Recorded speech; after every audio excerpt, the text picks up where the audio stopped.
The Brewhouse was created to capture and share with you the long history of the Genesee Brewery. But the brewery itself isn't half as interesting as the beer and the people who make it.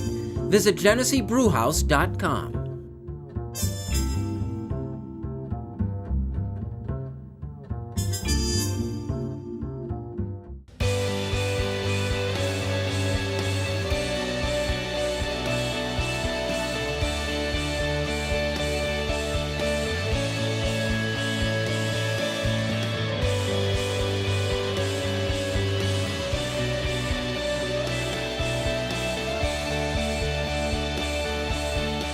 Hello, everyone, and thanks for joining us. This is the Rochester Press Box presented by the Genesee Brewhouse.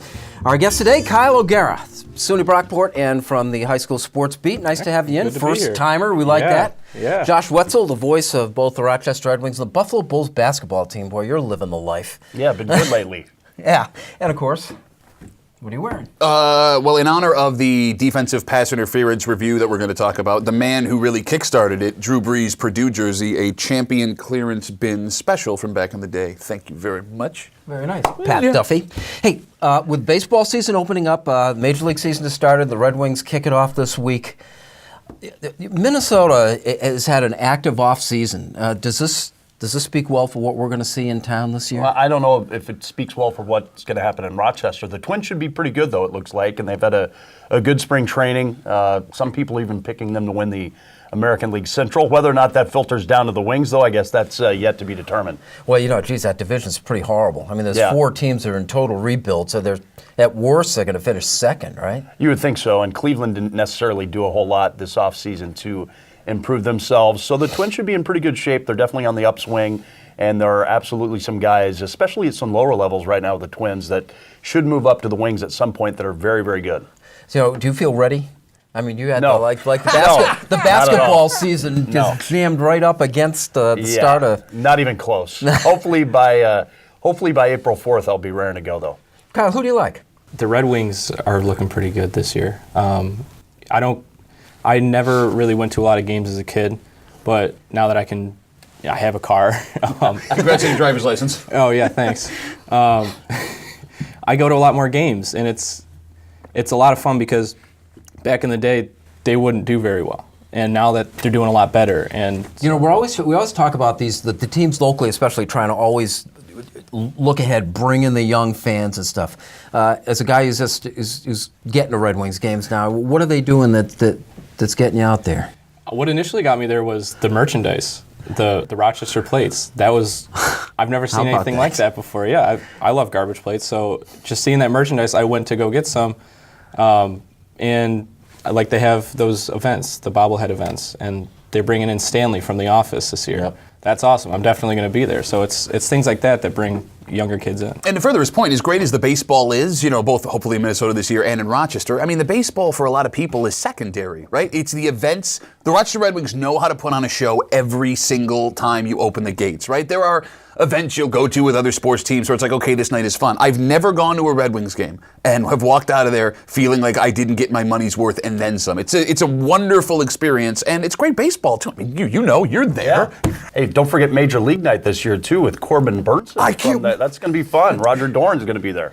All those things notwithstanding, I mean, you're a baseball guy. The amount that you know about the people that are in Rochester and the teams that are coming in, does it bother you at all that the results are secondary to all the rest of this stuff? Oh, not necessarily, because I understand that's part of the deal. I mean, the people that are probably listening to the games are the people that are much more invested in what's happening on the field. So that's kind of my audience, I guess, as a radio broadcaster. But whatever gets people to the park, I'm good with it. I'd like to give you a chance to kind of pump up your own job. How much preparation do you put in when a team is coming into town and to know about what you know? Well, it's kind of a constant thing. I mean, it's all really almost a year-round deal for me, because whenever I notice something I read on the internet or in a magazine or a newspaper, whatever, I'll clip it out and jot it down. And so I've got a few different processes I go through to just keep track of information. And so it's really tough to pin down exactly how much preparation takes place, because it's really a constantly evolving,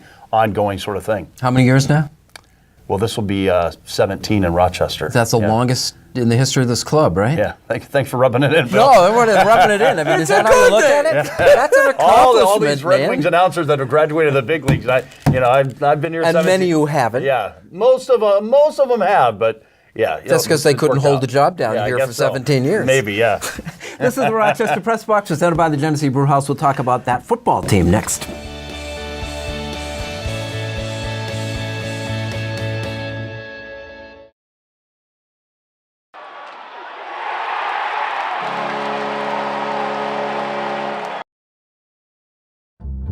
The Press Box is brought to you in part by Bay & Goodman Pizza, a local Rochester favorite. Corner of North Winton and Browncroft, Bay & Goodman Pizza.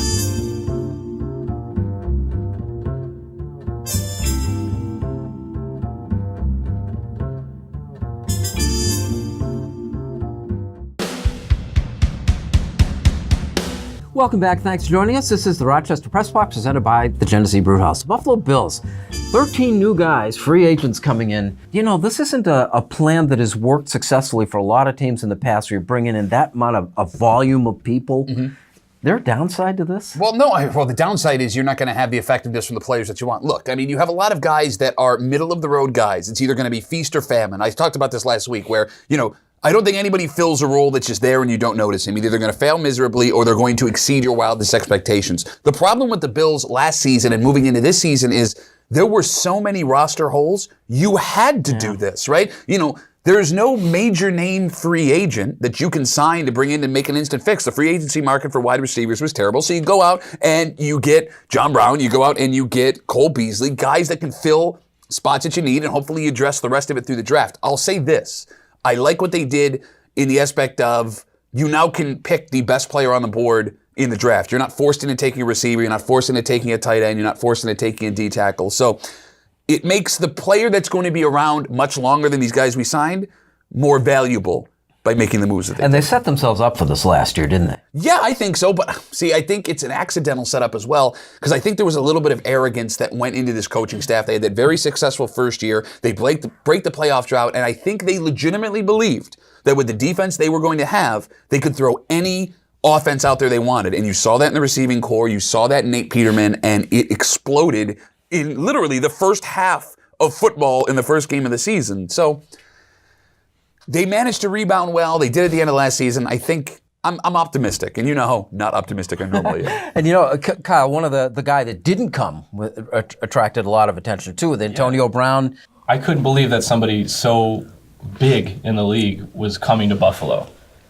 It just has that reputation that old guys come here. Frank Gore comes here, like old people that are looking Or for, guys with something still to prove. Yeah, and Buffalo just didn't feel like the right fit for him, and he thought so too. So, I like Brandon Beane's response to that when people were just berating him with questions. He fired back and said, if you don't know this city, then don't talk about this city. Unless you're here, you can't say anything about it. It's true. Like Brown doubled down on those comments, and it's like you see it at the University of Buffalo. I mean, do you find that you have to recruit against the city? Well, what UB head coach Nate Oates says is if a guy's worried about the weather, he's recruiting the wrong kid. I mean, in that case, with basketball, it's indoors, and his point is, look, the temperature in the gym is the same in Buffalo as it is in Miami. Mm-hmm. Football's a little bit different. I get it, and Antonio Brown is from Miami, so I guess I can understand that point a little bit more from him. And the culture will help. This isn't just about Buffalo, because when Jim Kelly and all the rest of the boys were here getting to Super Bowls, Sure. It was a great place to play. Okay, but you want to talk about culture. The culture in that locker room was horrible. You had the bickering Bills. You had Andre Reed calling in sports talk shows on the way home after games. I think the culture thing is overrated. Listen, give me guys that can play and be successful together. I think that's what you have to come down to. And I do find it funny, right? The state that the Bills are in right now, where Antonio Brown is a guy that isn't old and has something left to prove. What does that guy have left to prove? It's a blessing in disguise that Antonio Brown didn't work out, because they were going to make a 30-year-old wide receiver away from the quarterback that made him his entire career the highest paid receiver in football. You should not have done that. It worked out great. Yeah, did it ever come out what they were offering? Well, no, I mean, you look at the contract that he signed with the Raiders, I would assume it would have been Not to pay so much as what they were going to trade for him. So what did the Raiders end up giving? It was like a third and They were bad picks. Yeah. Again, even with that, No, I'll pass. No thanks, man. This is the Rochester Press Box, presented by the Genesee Brewhouse. Like it or not, is next.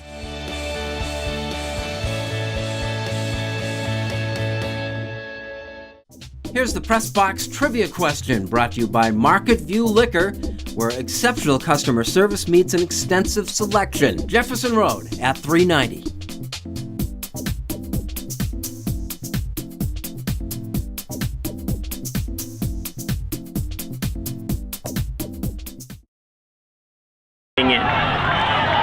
Today is all about belief. It's not enough for me to believe it. It's not enough for Coach Hill or Coach Barkstrom to believe it. You have to be the ones that believe that you are capable of running the way that we all know you are capable of, and that those negative thoughts that are coming into your head, you can acknowledge and push away. What's your response to them going to be? 5 more meters, 5 more meters, 5 more meters.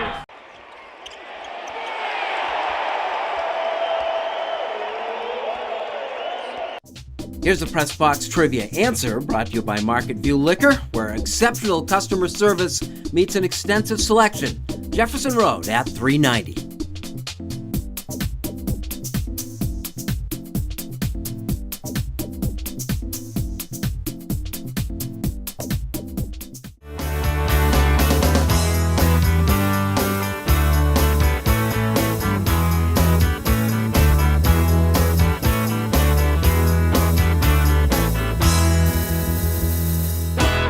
Welcome back, and thanks for joining us with the Rochester Press Box, presented by the Genesee Brewhouse.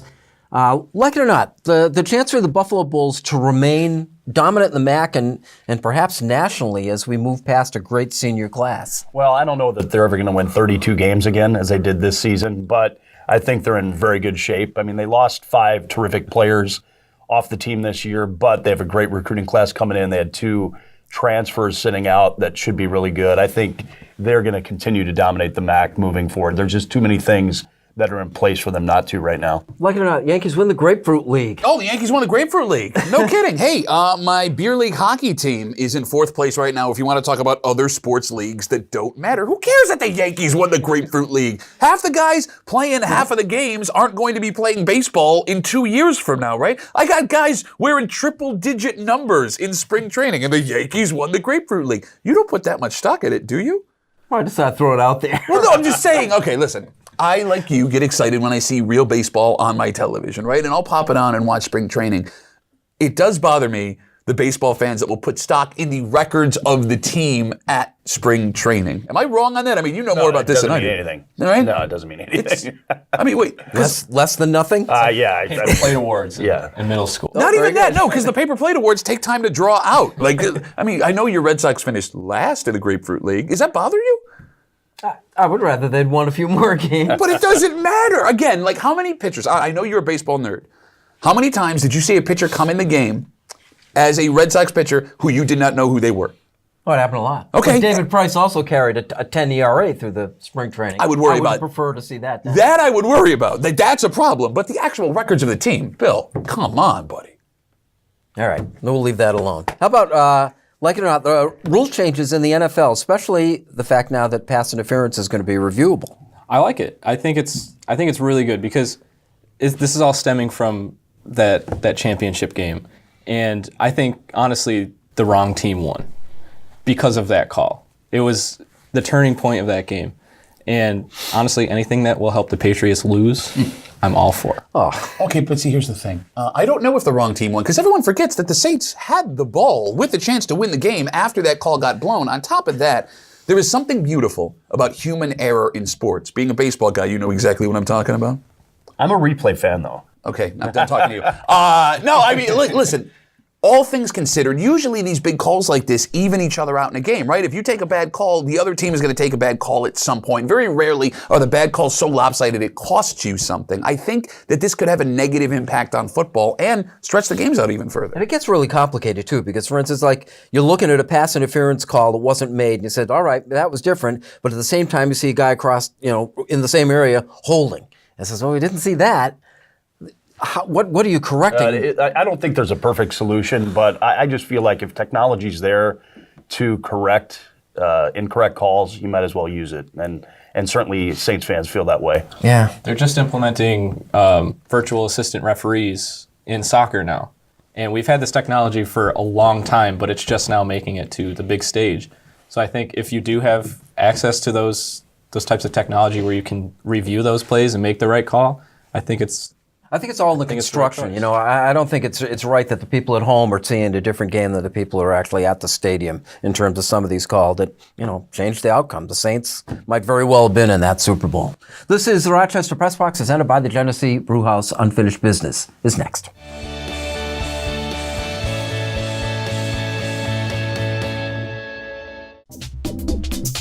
And now here's this week's MVP Experience Stat of the Week, brought to you by Sport Clips, where it's good to be a guy. No appointment ever needed.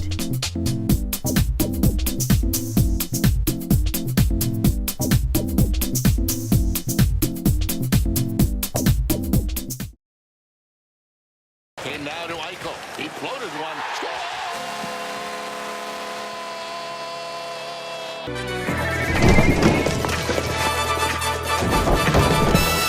Get 2 for 2 egg and cheese wraps, 2 for 4 bagels with cream cheese spread, and 2 for 5 bacon, egg, and cheese croissants with Dunkin' Go-Tos. America runs on Dunkin'.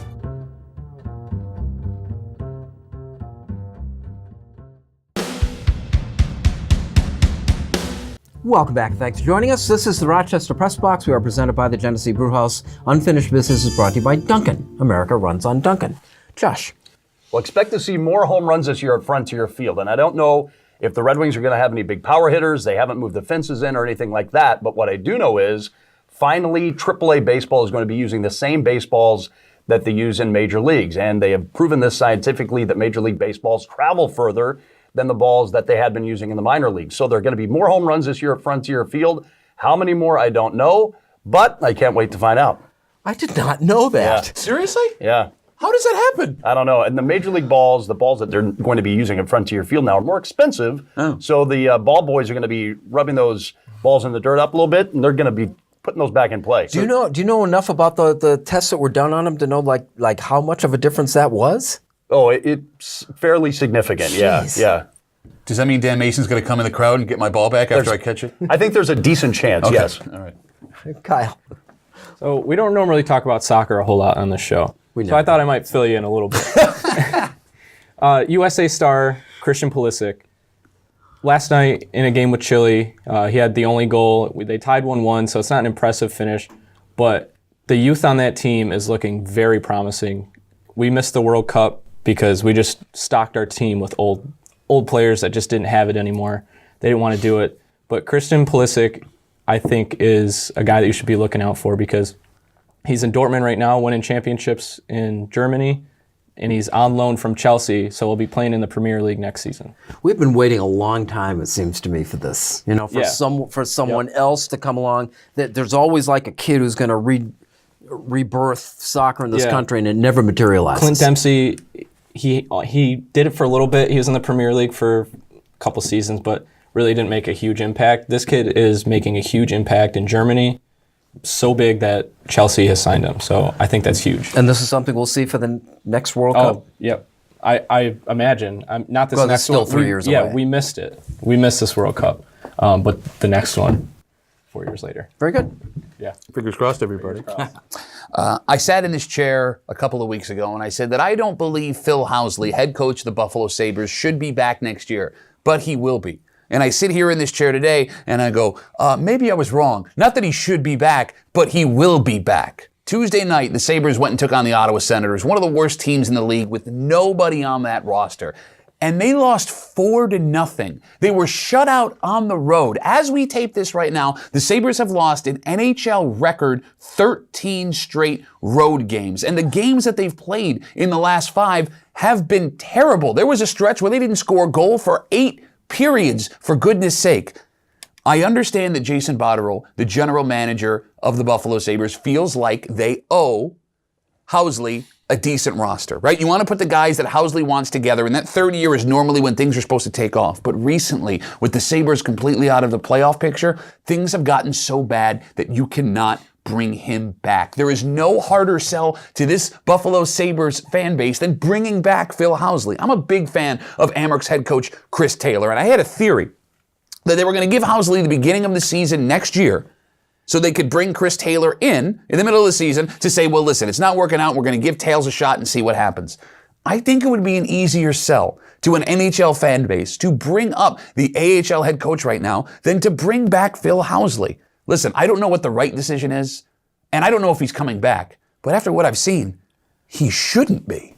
What a tease that 10-game winning streak early in the season turned out to be. Listen, I'm okay with it. I mean, the roster is, next year was going to be the year you were going to make a move, but the lack of motivation from this team and the system that he has put together, it's a nightmare. It's a nightmare. This is the Rochester Press Box, presented by the Genesee Brew House. Unfinished Business, presented by Duncan. America runs on Duncan. Kyle, nice job. Nice to have you. Thank you. Josh, as always, Thank you, Bill. luck as the baseball season starts Appreciate this it. week. And Pat. Hey, next week, can we make sure we sign Catalana out of the old folks' home so he doesn't miss this one? We'll make an effort. Okay, thank you. We can locate him. Thank you for joining us. We'll see you next week for the Rochester Press Box.